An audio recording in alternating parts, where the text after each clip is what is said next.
Bonjour à toutes et à tous et bienvenue sur cette nouvelle vidéo FAQ du calendrier de l'Avent 2021. Et aujourd'hui, on est avec Alice et Micha et Chris. Et aujourd'hui, on se retrouve pour une nouvelle question qui est... J'ai juste pas envie de le dire tellement que j'ai déjà honte de ce qu'on va dire après.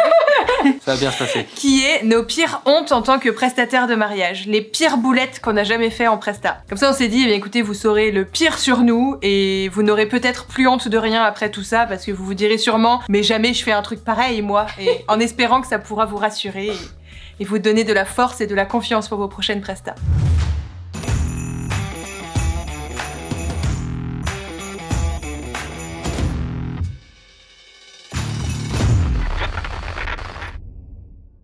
On commence par qui? Je peux commencer. Allez. Je peux ouvrir le bal. Il est courageux. Je peux ouvrir le bal parce que ça va, aujourd'hui j'en rigole quand même plutôt bien. Donc Moi j'ai encore trop honte de la mienne.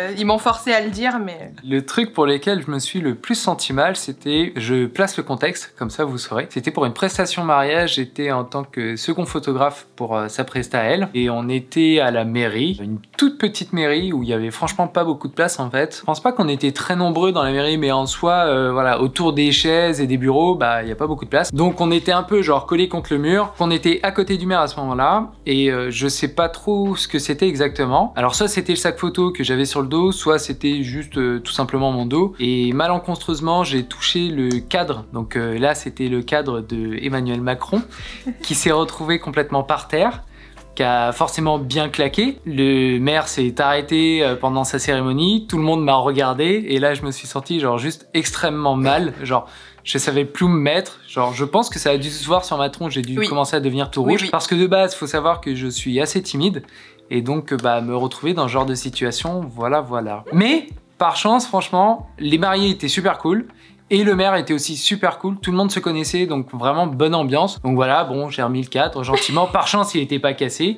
Et la cérémonie a repris, et ce n'était pas fini, puisque à un autre moment, bah, même chose, toujours derrière le pupitre ou le bureau, reboulette. Là, cette fois-ci, j'appuie sur un petit bouton, et en fait, c'était l'interrupteur pour l'écran du vidéoprojecteur. Du coup, le truc a commencé à descendre avec le bruit, et j'étais en mode, what? Et du coup, une fois de plus, tout le monde s'est retourné vers moi en mode, Et même chose, genre, c'est super bien passé encore, le maire a vachement déconné autour de ça, donc je pense qu'il a vachement relativisé là-dessus, mais moi je me sentais encore plus mal, et je crois que genre après je me tenais à au moins genre 50 cm de chacun des murs, quitte à être presque un peu genre sur les jambes des gens, mais voilà. Pour ta défense quand même, parce que bah, j'étais présente à ce moment-là, et j'étais aussi très gênée pour lui, le pauvre.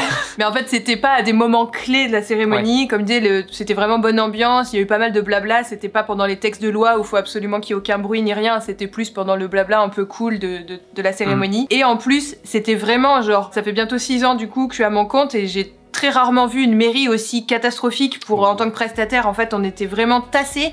Les invités, ils étaient dehors en train de regarder par la fenêtre et tout le mariage. Et on avait vraiment pas de place en fait derrière le maire. On était dans un coin, on pouvait plus bouger, et c'était vraiment très très inconfortable. Et voilà, pour t'excuser un peu, mais c'est vrai que c'était très gênant. Tout le monde a beaucoup rigolé, heureusement, mais... Et par chance, les mariés connaissaient super bien le maire. Ça fait que c'était très bonne ambiance, et que voilà, c'est passé en fait, c'est passé. Et malgré tout, tout le reste de la journée s'est super bien passé. Ils ont été très contents des photos et de la presta de Chris aussi, etc. Donc, Petite précision là-dessus, les mariés nous connaissaient aussi d'avant la prestation, donc... Ils nous en ont pas tenu rigueur. Et depuis, est-ce que ça t'arrive d'y penser un peu quand t'es en mairie? Oui, je fais vachement gaffe maintenant. Systématiquement, je pose mon sac, je le mets dans un coin, je regarde ce qu'il y a autour, et si je suis un peu contre les murs, je regarde surtout à ce qu'il n'y ait pas de cadre ou d'interrupteur ou quoi que ce soit. Des petits traumas. Ouais, c'est bon, ça reste. Voilà.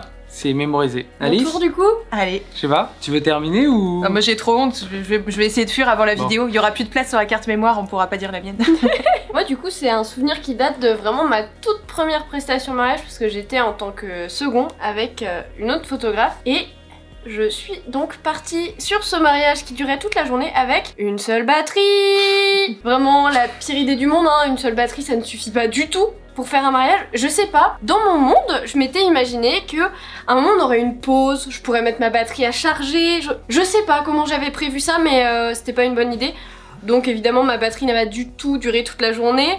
on a mangé rapidement, donc j'ai essayé de la mettre à charger pour récupérer un petit peu de batterie, ça n'a pas suffi non plus. Évidemment, vu que la photographe principale avait un deuxième boîtier, elle m'a prêté son deuxième boîtier, sauf que c'était... Moi je shoot avec un boîtier Fuji, c'était un boîtier Canon, donc je découvrais en même temps où étaient les boutons en même temps que je faisais des photos. Alors heureusement c'était un mariage en très petit comité, très détendu, et de toute façon j'étais là en bonus puisque j'étais là en second et que à la base je devais pas être là, donc en fait il y avait aucune pression sur ce que je devais rendre, mais je me suis vraiment quand même sentie très nulle. Parce que je me suis dit, bah évidemment que ça suffit pas. Oui, évidemment, quand il y a plus de batterie, on se dit que évidemment ça allait pas suffire. Mais avant, ça m'avait pas frappé que ça n'allait pas suffire.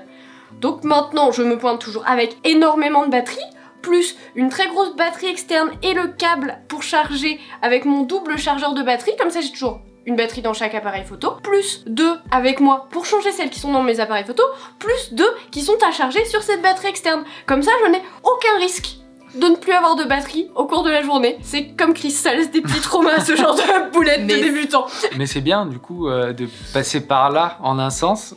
Les petites boulettes au moins elles sont faites au début et elles sont pas faites par la suite quand t'as 5 ou 10 ans ou 15 ans d'expérience. Bon. La petite morale de cette histoire, j'ai l'impression que commencer en tant que second shooter aussi, ça permet de faire des bourdes qui sont avec des moins grosses conséquences parce qu'on est que le second. Et ça permet du coup après, quand on se retrouve tout seul, d'avoir déjà fait les bourdes qu'il y avait à faire et de plus les faire par la suite, quoi. Malheureusement, dans mon cas, je n'étais pas second shooter. Alors ça devait être mon premier mariage ou mon deuxième mariage de toute ma vie de prestataire. Et j'ai beaucoup trop honte. Allez, je peux y arriver. J'allais commencer par me justifier en me disant mais ça n'a pas trop porté à conséquence, allez vas-y, on voit. Donc j'étais le matin du mariage en train de faire les préparatifs de ce mariage. Et c'était un de mes premiers mariages, donc déjà j'étais toute stressée, j'avais la pression, j'avais l'adrénaline, faut pas que je fasse de boulettes et tout. Et je pense que plus on se dit ça, plus on est dans de bonnes conditions pour faire des boulettes. Ouais. Et j'étais tellement stressée, c'était le tout début de la journée, c'était vraiment le tout début du maquillage, de la coiffure et tout, donc vraiment chill. Normalement c'est les moments que je préfère aujourd'hui en mariage, mais là j'étais vraiment sous tension de ouf et stressée comme pas possible parce que c'était une de mes premières prestas et que j'étais toute seule avec personne pour me récupérer. Et en fait j'étais tellement stressée que j'arrêtais pas de regarder combien de batterie il me restait. Ça va. Et aussi combien de place sur ma carte mémoire il me restait, alors que c'était vraiment le tout début de la journée. Mais je sais pas, j'étais partie dans un mood stressé en mode si ça se trouve j'aurais pas assez de place pour toute la journée, faut que je fasse gaffe et tout, alors que j'avais plusieurs cartes mémoire. Et j'arrêtais pas en fait d'aller dans mon menu de mon appareil photo. Donc à l'époque c'était mon petit réflexe et je savais pas exactement où regarder sur le boîtier pour savoir combien de place il me restait. Et le seul moyen que j'avais trouvé à l'époque de regarder combien de place il me restait sur ma carte mémoire, c'était d'aller dans le menu de formatage de la carte mémoire. Non mais on sent le coup venir nul, hein. C'était des... Qu'est-ce qui t'est passé par la tête? Pour regarder justement si la barre elle était pleine ou vide et combien de place il me restait. Et je sais pas, la panique de je me suis dit il faut absolument pas que je clique sur formater et je clique sur OK. Parce que t'étais vraiment trop concentré, ça peut arriver quand on est vraiment... J'étais trop stressée. Trop concentré à se dire faut pas cliquer sur ça, faut pas cliquer sur ça, faut pas cliquer sur ça, bah en fait c'est le truc sur lequel on va cliquer. Et du coup je l'ai fait et j'ai vraiment genre je me rappelle j'étais accroupie et tout pour pas gêner pendant les prépas, il y avait trop bonne ambiance devant moi, tout le monde était chill, heureux, c'était le début du mariage et tout. Et là j'ai eu un moment de bug et de honte ultime et j'ai senti de la chaleur, du froid, de la chaleur, les deux en même temps. Et j'étais là en mode, j'ai pas fait ça. Et j'étais en mode, non, je veux qu'on refasse on reset la journée, je suis pas là, c'est pas possible, c'est un cauchemar, c'est pas en train de m'arriver. Et vraiment, j'ai bugué comme ça pendant genre au moins 5 minutes où j'étais vraiment au bout de ma vie et perdue et en mode, c'est pas possible, j'ai pas pu faire ça. Je veux pas, le déni, tu sais, je veux pas affronter ce qui se passe si j'ai fait ça. Du coup, tu t'es réveillé, t'es 22h, c'était la première danse. Et j'ai raté mon mariage. Non, pas du tout. Au bout d'un moment, je me suis limite collé une baffe mentale en mode, meuf, t'as fait ça, assume ce que t'as fait. Et vu que c'était le tout début des prépas, honnêtement, ça a vraiment pas porté à conséquence. C'était le début du maquillage et le début de la coiffure. Et du coup, genre, je me suis dit, bouge-toi et rattrape tes conneries, quoi. Du coup, j'ai repris le sourire et j'ai fait, allez, on y va. Il s'est rien passé. J'ai repris à faire les photos des prépas et tout. Où du coup, là, toute la journée s'est déroulée sans aucun encombre. Tu n'es pas retourné checker le nombre de places qui te restaient. Et voilà, je ne suis jamais retournée dans ce menu-là et j'ai dit, mais plus jamais, genre jamais tu fais ça. C'était la pire idée du monde, ne recommence jamais. Et surtout suite à ça, parce qu'on a tous raconté la petite morale de l'histoire et ça nous a appris. Moi surtout, ça m'a appris à déjà ne jamais aller dans ce menu, c'est complètement stupide et j'aurais dû le savoir bien avant. Et surtout de se détendre un peu aussi avant une presta, parce que quand on est trop stressé, on fait plus de merde aussi que quand on est... Faire des petits exercices de respiration au début de presta, tout ça, non mais ça peut paraître bête, mais si vraiment vous êtes comme moi au tout début de votre carrière de photographe, vous êtes aussi stressé, ça peut faire du bien.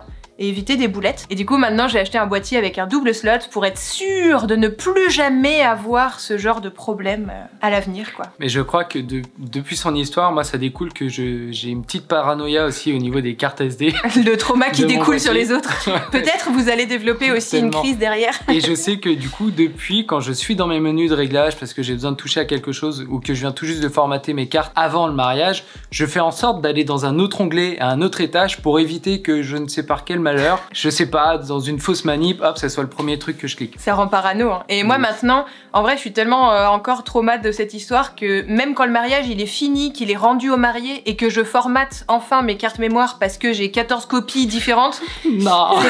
C'est vrai, La panique. Mais oui, je déteste, je supporte pas formater mes cartes mémoire. En vrai, si jamais ça vous arrive ce genre d'histoire, parce que c'était vraiment mes tout débuts, je connaissais rien, faut dire ce qui est. Maintenant, j'ai appris qu'il y avait plein de logiciels de récupération. Vous pouvez récupérer même après un formatage votre carte mémoire. Souvent, c'est plus facile si tu as pas réécrit par-dessus. Donc, admettons, cette situation me serait arrivée en milieu de mariage. Ça aurait été horrible. En vrai, ça m'est arrivé au meilleur moment possible parce qu'il y a vraiment eu aucune conséquence derrière. Mais imagine, ça me serait arrivé au milieu du mariage.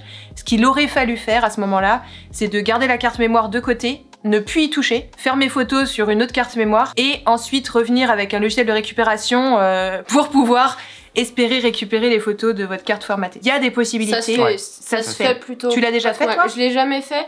Mais il y a pas mal d'histoires comme ça de photographes qui glissent. Parce que, en fait, c'est ça. Hein, ça non, mais arrive, ou une carte mémoire qui bug aussi. Ouais, c'est ça, ou une carte mémoire qui bug. Et je sais que si on a vraiment rien écrit d'autre par-dessus la carte, ça se fait pas mal. J'avais essayé de le faire sur une carte mémoire pour une amie et on n'avait pas retrouvé l'intégralité des photos, je crois, mais un nom quand même important des photos. Donc c'est ça. C'est sûr que évitez de le faire. Ne faites pas ça. Mais si jamais ça vous arrive, paniquez un peu, mais pas trop. Il y a une solution pour s'en sortir.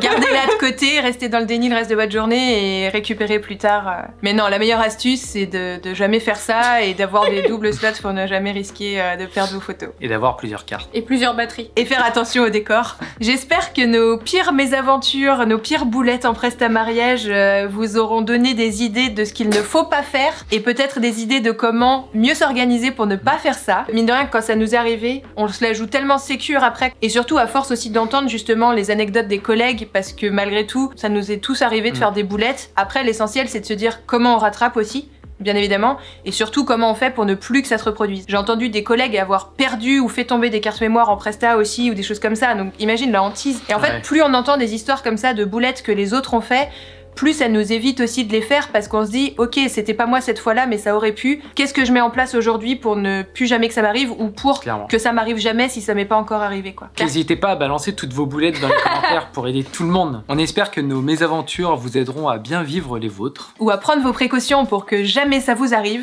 On croise les doigts pour vous. Un grand merci à Alice d'avoir bien voulu participer à cette vidéo, surtout pour raconter ce genre de choses les très moments intimes qu'on n'aime pas raconter. Hein. Exact. Le piège des amis. Sachant qu'elle ne fera plus jamais cette boulette, vous pouvez maintenant lui faire confiance et du coup aller voir tous ses réseaux en barre de description d'infos de ce que vous voulez en dessous. Puis merci de m'avoir invité, même si c'était pour raconter mes conneries. Et attendez-vous à la revoir pour des nouvelles vidéos sur la chaîne. Elle est pas au courant non plus, hein, rassurez-vous. Surprise. On a prévu des choses. Et on se retrouve donc demain pour une nouvelle vidéo et... Bonne photo à toutes et à tous. Salut!